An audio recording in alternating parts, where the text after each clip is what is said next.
बिहार की नरकटिया विधानसभा सीट से आरजेडी उम्मीदवार मोहम्मद शमीम को चुनाव प्रचार के दौरान लोगों के विरोध का सामना करना पड़ा। कुछ इलाकों में तो हिंदू वोटर खुलकर उनके विरोध में सामने आ गए और उनकी उम्मीदवारी का विरोध शुरू कर दिया। आरजेडी प्रत्याशी मोहम्मद शमीम विधानसभा क्षेत्र के एक यादव बस्ती में वोट मांगने पहुंचे, लेकिन बस्ती के लोगों ने उनके खिलाफ ही मोर्चा खोल दिया। हालांकि नेताजी और उनके समर्थक लोगों को मनाने में जुटे रहे, लेकिन विरोध जारी रहा। विरोध इतना बढ़ गया कि नेताजी को उल्टे पैर वापस लौटना पड़ा। आरजेडी प्रत्याशी मोहम्मद शमीम के कार्यकर्ताओं ने इसे विपक्ष की साजिश करार दिया।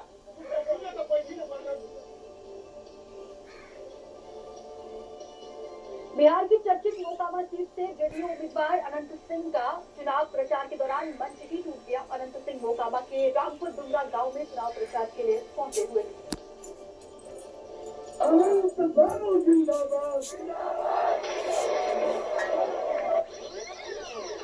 समर्थकों ने जैसे ही अनंत बाबू जिंदाबाद का नारा लगाया, मंच भी वैसे ही लड़खड़ा गया, जैसे बाहुबली अनंत सिंह के नाम से उनके दुश्मन लड़खड़ा जाते हैं।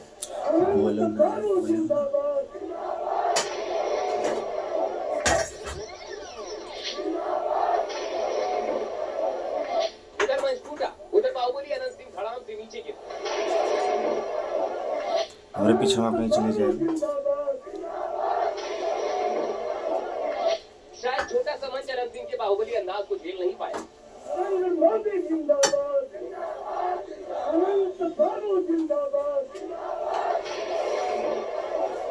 मंच टूटते ही बाहुबली अनंत सिंह के साथ उनके समर्थक भी नीचे गिर गए, लेकिन गनीमत रही, किसी को चोट नहीं।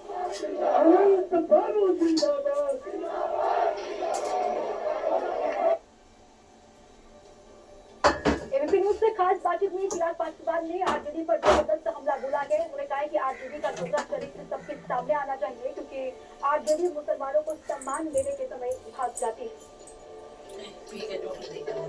चिराग पासवान पर ये बड़ा हमला है। बिहार चुनाव को लेकर पलटवार का दौर चल रहा है। चिराग पासवान का आरजेडी पर एक बार फिर ये बड़ा हमला, आरजेडी का दोहरा चरित्र सामने आना चाहिए। चिराग पासवान एक्सक्लूसिव मौजूद है बातचीत करने के लिए। बिना इंट्रोडक्शन और बिना समय जाया किए हुए ये सवाल है आपसे कि छठ कितने दिनों बाद आप बिहार में मना रहे, कितने साल बाद? छठ हम लोग हर साल बिहार में ही मनाते हैं। दिल्ली में मुझे याद नहीं, एक्सेप्ट वंस जब पापा ने छठ एक बार दिल्ली में मनाया था, पर मुझे लगता है इस बात को भी कुछ 20 साल हो गए होंगे। हमारी फुआ करती हैं छठ, दादी करती थी इनसे पहले, तो ये परंपरा रही है। तो हर साल हम लोग यही बिहार में ही छठ मनाते हैं। अभी सीएम नीतीश कुमार आपसे मिलकर गए हैं, और क्या पहली बार सीएम नीतीश कुमार आपसे आपके घर आए मिलने? इस घर में पहली बार, हाँ, इस घर में पहली बार आए हैं। बट हाँ, जब कुछ और ऐसे आयोजन होते हैं पार्टी कार्यालय, वो जरूर आते हैं, पुण्यतिथि या ये सारे कार्यक्रमों। बट इस वाले घर में वो पहली बार